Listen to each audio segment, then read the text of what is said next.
Pro Group Management. Workers' comp that works for you. Welcome to Nevada Newsmakers. I'm Ray Hagar with the Reno Gazette-Journal. Sam Shadd is on special assignment in Waikiki Beach. Our first guest today is a former state senator who got bushwhacked in the last election. Our second guest is Richard Perkins' real boss, and we don't mean Barbara Buckley. Randi Thompson has the rundown. That's right, Ray. We have the former Las Vegas State Senator Ann O'Connell and the now retired Henderson Police Chief Mike Mayberry. And coming up on the pundit panel, we have Pat Coward, Tom Stevens, and Connie McMullen. That's all coming up on an all-new Nevada Newsmakers.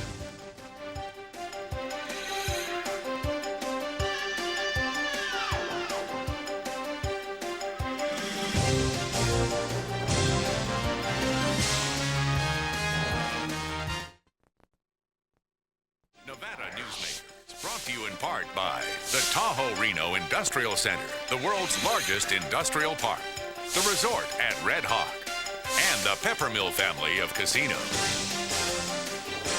This is one of Sierra Power's main generating plants. It's right next door to the Tahoe Reno Industrial Center. These plants provide all the clean, reliable power that businesses need. TRI has 3 independent power generation facilities on site. For sensitive manufacturing companies and high-tech firms, this benefit is invaluable. Welcome to the Tahoe Reno Industrial Center, the largest industrial park in the world, building economic prosperity for Nevadans. For more than a decade, the Southern Nevada Water Authority has been helping the community embrace conservation as a way of life. That includes replacing more than 50 million square feet of grass with water-smart landscaping. During the worst drought on record, watering restrictions and tough landscaping codes have reduced the community's water use by billions of gallons, even as thousands of new residents were moving into Nevada. That's smart water management, and that's our promise to Nevada. So, who do you use for workers' comp? Pro Group Management. Ah, I've heard some good things about them. Oh, you bet. Employee background checks, safety training, claim seminars. Oh, and here's the great part. If you have an issue, they work for you, not against you. Sounds perfect. And expensive. Well, that's the best part. They saved me 30%. I've heard they've saved others 50%. Works for me. Pro Group Management. Finally, workers' comp that works for you.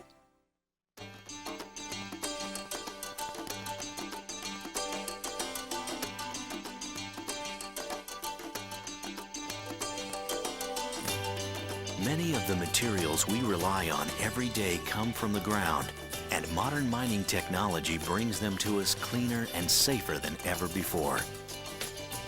To learn more about America's natural resources, visit nma.org, the National Mining Association.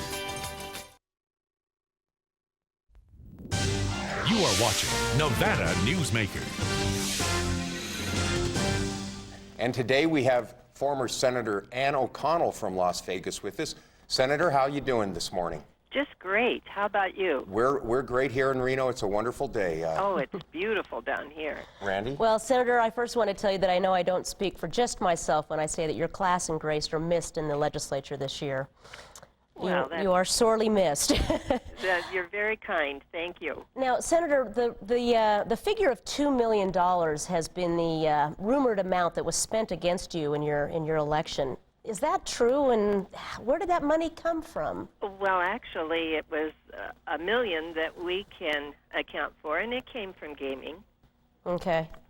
That's a lot of money. That is a bunch of money. Yeah, well, and I don't like to always deal with hypotheticals, but if you had been reelected, do you think you'd be Senate Majority Leader? You know, that's really, really hard to say, Randi. I would have no way of knowing that. We, you know, last session was just so traumatic, and there were just so many things that really, I really don't, it was just draconian is the only word that comes to mind immediately about the tearing up of friendships and the feelings that were left from the things that were done. It was very unfortunate, and I hated to leave the Senate on that note because you know, after 20 years, you do develop some very strong friendships. And it was very unfortunate that people felt so strongly on both sides of the issue. And you always hate to say, I told you so, but we were right. We did not need that huge tax increase. Senator, let me approach that in another way. If you seem like you were the cog in this group of senators that would ask Senator Raggio to give up one of his roles, either finance chair or Senate Majority Leader, if you were reelected, do you think that Senator Raggio would have both those jobs today? Well, I don't know, Ray. You know, we're still running the Senate, or at least when I was there last session, as we were 30 years ago. And the state has changed dramatically from that time. And when you have a majority like we had, it really is unfair to do what we did as far as having one person be the majority leader, the finance chairman, and then toward the end of the session, he became the taxation chairman.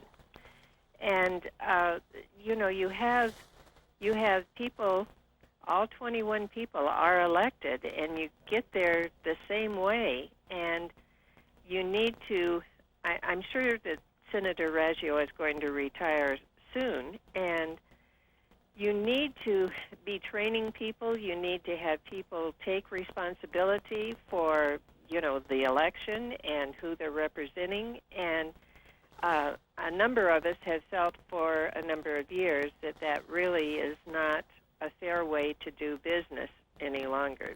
I mean, being majority leader is, well, it could be pretty much a full-time job when you're up there, as well as being Senate Finance Chairman. Well, Senator, when Senator Raggio does retire, do you ever think that a Northern Nevada senator will ever be the majority leader again? You know, I think, Ray, that it would be doubtful just because of the population down here and the number of people who are elected from this area. When we did reapportionment, and I still do, I think it's very important to have every part of the state represented. But you know, you try to, and you don't do reapportionment, as you know, by the number of voters in a district. You do it by the population of the district. And that, of course, is going to, I think, throw it in this direction. And, of course, you had, I guess you had Senator Gibson, and, you know, he died, gee, this goes back to what? I think he died in 1987. That was the last time a Southern Nevada person had the majority leadership. But with the population of this state so heavily in the South, I think you probably will see, unless something changes dramatically with the population growth in the North, I think you will see a Southern Nevadan be the certainly the Senate majority leader. Well, I tend to agree with her. Unfortunately, as a Northern Nevadan. Full-day kindergarten is being discussed quite heavily this legislative session, and it's about a $72 million proposal. You've been an education guru there. What is your opinion of the full-day mandatory kindergarten? Well, I hope that we don't ever mandate kindergarten. I think, you know, our biggest problem in education is the gap, the learning gap. And I was not really aware of how heavily this gap ranges on the negative side. When you think that there's 60% of our student population that is not passing the grades that they need to, and it all tends back, we hope, or at least we think, from looking at other states' examples, to what they call this education gap, and it's caused from people not understanding the language, mainly. So I would really get in there and fight to have required kindergarten, but not full day, and have that dedicated just to learning the English language. Okay, That's Senator, a very good excuse idea. me, we need to cut the interview off and go to a commercial break. We appreciate you taking time today. God bless you, and hope to see you back in Carson. Oh, thank you so much. Okay. I really appreciate the opportunity to share. Thank you, Senator. Thank you, Senator. For a videotape copy of any Nevada Newsmakers program, call 775-857-2244. The tapes are $20 each, including shipping. If you own a business and want to maximize your company's potential, join the Retail Association of Nevada. Our membership benefits include the Nevada Retail Network Self-Insured Group, providing workers' compensation coverage that can lower your rates. That savings can go directly to your bottom line. We are an effective pro-business organization that lobbies on behalf of our business members. The Retail Association of Nevada, protecting Nevada businesses for 35 years. Reno's best dining values are all at one casino, the Pepper Mill. You can enjoy great savings on our popular specials. Pepper Mill's coffee shop offers daily lunch specials, low-carb dining, and all your favorite comfort foods. You'll find sensational lunch specials featuring Reno's freshest seafood, sushi, pasta, and more at Oceano. And early bird specials at Reno's Premier Steakhouse and Romanza Ristorante Italiano. The best values are at the Pepper Mill. Where are you dining? Your best value in sight is here for you to see. From frames to lenses to eye exams, you're covered A to Z. Davis Optical, your best value in sight. Davis Optical Centers, with 2 locations in Reno and Sparks. Davis Optical, your best value in sight. When you need a new employee, how can you be sure who you're really hiring? A background investigation by Employer Links will uncover criminal records, verify the applicant's education, check their credit history and Social Security verification. An investigation will research professional licenses and driver's licenses and let you know why they're unemployed. Hiring the right person shouldn't be a gamble. Call Employer Links. Employer Links, protecting your investment. You are watching Nevada Newsmakers. And back on Nevada Newsmakers, I'm here with Randy Thompson, and we're talking by phone with Henderson Police Chief Michael Mayberry, who started his career in law enforcement back in 1976 when Henderson was about 20,000 people. It's grown a whole bunch since. He's going to be retiring on April 4th, and we wanted to have you on the program. Welcome to the program, Chief. Thank you very much. Just briefly, tell us what it's been like to go from essentially a small city to this giant community as far as policing goes. Well, you know, I think I've had the double pleasure of I'm one of the few native Nevadans that I was born in Las Vegas. I remember when Sahara was San Francisco Street and there was nothing but desert out there.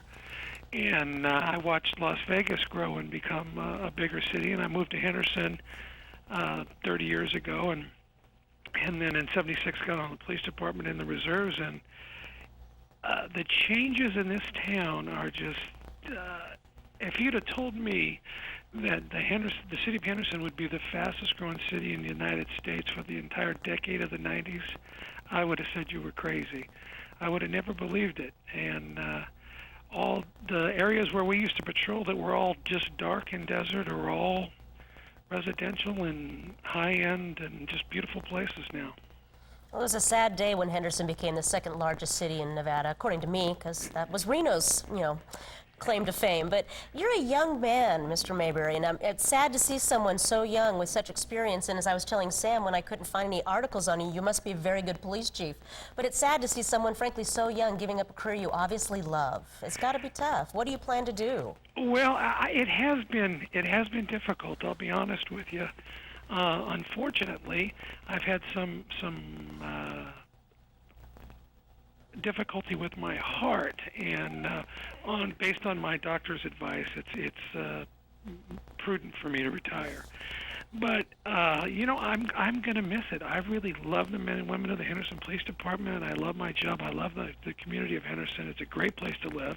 I'll continue living here, and I think that, in some small way, I have been a part of keeping the entire Las Vegas Valley safe. I work very closely with Sheriff Young and the other chiefs, and I know them all, from the fire departments to the police departments, having, lived and worked here forever. So I think there is a little bit of a loss there, and there's a little bit of a sad day. But for me, I'm going to look forward to playing a little guitar in a blues band and having some fun. We'll look for you at the House of Blues. Family. Definitely. We'll look for you at the House of Blues. Okay, I want to ask you a serious question here. There was an editorial in the Las Vegas Review-Journal a couple of days ago about Metro cop planted drugs in suspect's car. And just the first paragraph says there have long been rumors that police canine officers carry around small quantities of contraband drugs which they can use to contaminate a motorist's car, causing their dogs to alert on the vehicle and thus justifying an otherwise illegal search of the interior and its occupants. And apparently this has occurred. What are your thoughts on that? I'm not familiar with the editorial. I will just tell you that that in Henderson we don't do that, and there is a certain amount of training that does go on with all canine dogs all across America that does involve real narcotics, but there are very stringent policies and procedures by which you're able to take out small amounts of narcotics from evidence and use it to train the dogs.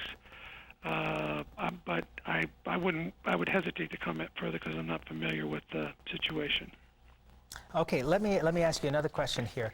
Obviously it's been a great deal of discussion because of the Hatch Act, and Speaker Perkins is also a deputy police chief in Henderson. How has that affected the department, and what's going to happen now you're retiring, because they don't have a new police chief yet, they're doing a search. How's that going to affect the office? I don't know that it's going to affect the department. I think that in our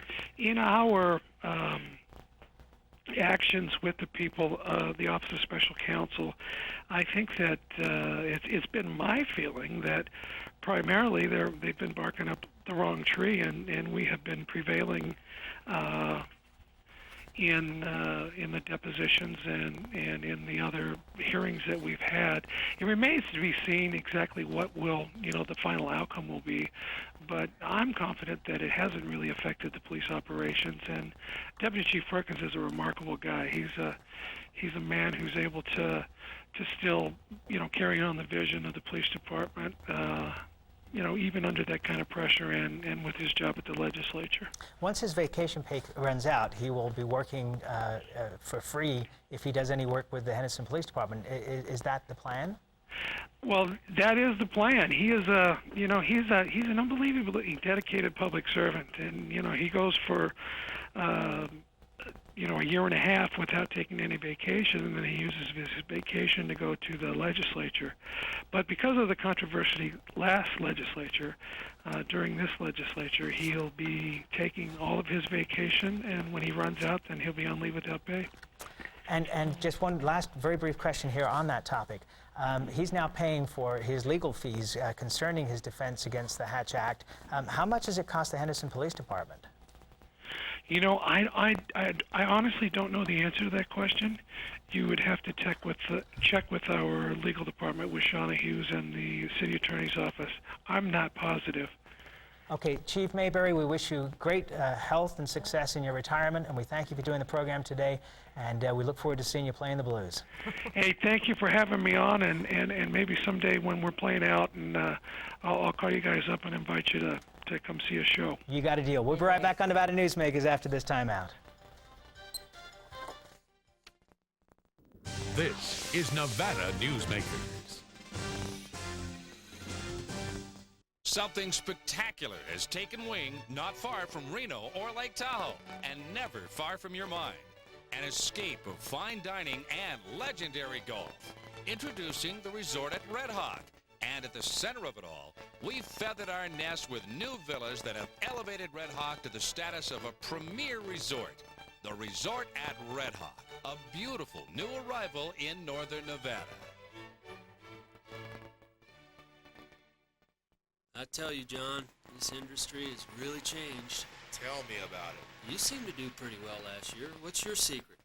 No secrets. Although I'll tell you something. The The smartest thing I did was sign up with Pro Group Management. Really? Yeah, they do workers' comp, right? Yeah, their services are great. And get this, they saved me 30%. I've heard they saved others 50%. That works for me. Pro Group Management. Finally, workers' comp that works for you. If it's fun, it's here at the Peppermill, the $100,000 video-themed slot celebration, with more winners each week, 100 random winners every Monday and Wednesday, and more cash prizes.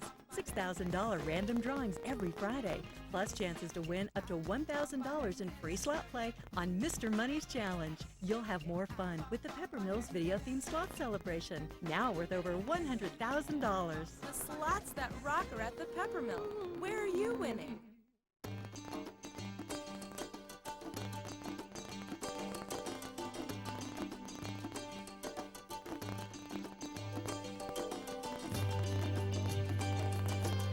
Thanks to an ongoing commitment by America's mining companies, more than 2 million acres already have been reclaimed.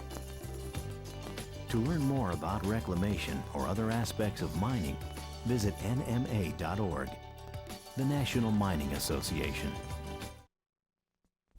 You are watching Nevada Newsmakers.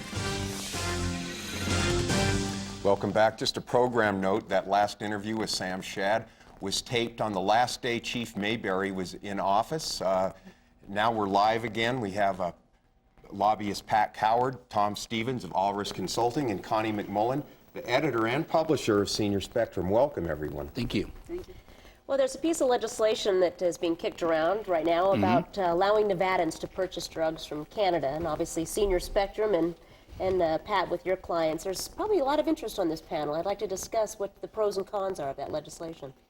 Well, I like it. I support it because it provides a regulation. The State Board of Pharmacy would regulate the pharmaceutical companies in Canada that are allowed to do this. Plus, the Office of the Consumer Advocate has a real good track record with the health insurance agencies. They would man the website and give seniors maybe an understandable program that the federal government has yet to do. There is no question about it. Prescription drugs are out of control. And if anything, this legislation gets the talk on the table. Okay. I think one thing that, no two ways about it, drugs are, the prices are a real hardship on seniors a lot of times. The issue, though, when you deal with the current bill that we have in the legislature, there's a couple things that we find a problem with. First of all, it's illegal. The FDA has come out and basically said that this is not something that's legal that you can do.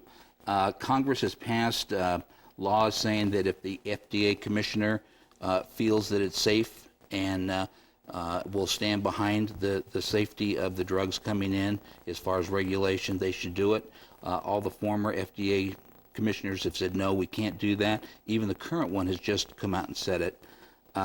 So they're opposed to it from the legal point of view. I think also you got another situation is if it is illegal and we get involved and there is some problem down the road, you could have legal ramifications, the sovereign immunity of the state from that point of view. So that could be something. And also one of the things that I think it's important to look at, Canada Health is a very good regulatory agency.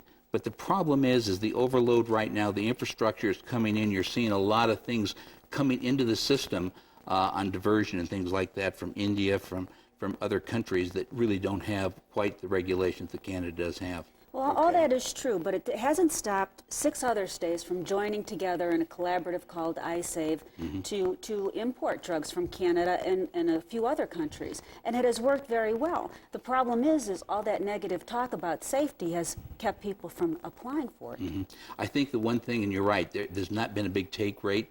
In Minnesota, for example, I was talking to someone there. They've had it in place for a while, and it just, the internet access is not that... they're not getting that much take on it. Again, the complexity with seniors, if you look at seniors, again, you know, when you look at the program on the internet, it's open to everybody. But still, seniors are one of the big users, and that's the problem for them. And I think people are holding out hope that the Medicare Modernization Act, when it takes into full swing in 2006, will give them some substantial benefit. The crossover is going to be big. I don't see that happening. Well, it's complex right now, and that's the one issue I think Assemblyman Buckley had worked on, and we talked about this before, I think when on the Senior RX program, she was able to simplify the process when we worked with her on this bill, and I think that's one of the things that made it successful, that seniors were able to understand the program. It was simple, easy to access, and get involved in. Okay, let me change the subject here. Tom, let me get you in on this. As a former director of Nevada Transportation, you must be very proud to see the largest concrete bridge in the free world being constructed through Washoe Valley. Is that going to be the Tom Stevens Bridge Memorial? Not dead yet. No, it's magnificent. There's an old saying about the projects, and it's a six-part thing, but the last part is praise and glory to the non-participants. They're the ones who get the name on the bridge, right? Yeah. But it'll be the largest segmental concrete bridge in the United States. And it's the route that was chosen basically by the legislature and other elected officials that creates the need for that bridge. They drew a straight line on a map without regard to the topography, and therefore we need this huge bridge. But it's time that Carson City is connected to the freeway system. And that's the basic thing. If you've driven between Reno and Carson City, you know how crowded it is, how dangerous it is, the number of accidents, and that's what the project is being done for. And the project's been in the works for 25 years. Yeah. When will it be completed, Tom? Well, it probably is 3 years from completion. They're doing the bridges now, and then they'll have to let another contract to do the roadways, which are still very rugged, the roadway part against the side of the hill. Some people are concerned, well, you're spending all this money in northern Nevada, nothing in southern Nevada. Of course they're spending tremendous amounts of money in southern Nevada. That Actually, is true. The largest bridge in the United States is going to be built at Hoover Dam. I mean, as far as the type of bridge it is, it's a composite bridge, steel and concrete. And that project is well underway, and the state's been supporting that. They're building new freeways in southern Nevada. So it's a balanced program. And connecting the capital city to the interstate system is very important. Okay, we got to wrap it up right there. Thanks for watching today. We'll be back in a minute. Nevada Newsmakers, brought to you in part by the Tahoe Reno Industrial Center, the world's largest industrial park, the resort at Red Hawk, and the Peppermill family of casinos. This is one of Sierra Power's main generating plants.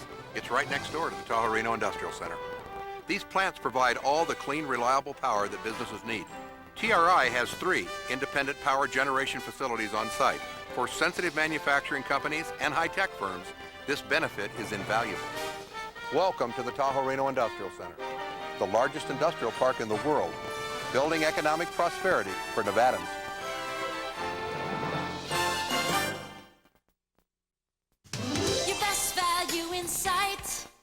Is here for you to see. From frames to lenses to eye exams, you're covered A to Z. Davis Optical, your best value in sight. Davis Optical Centers, with 2 locations in Reno and Sparks.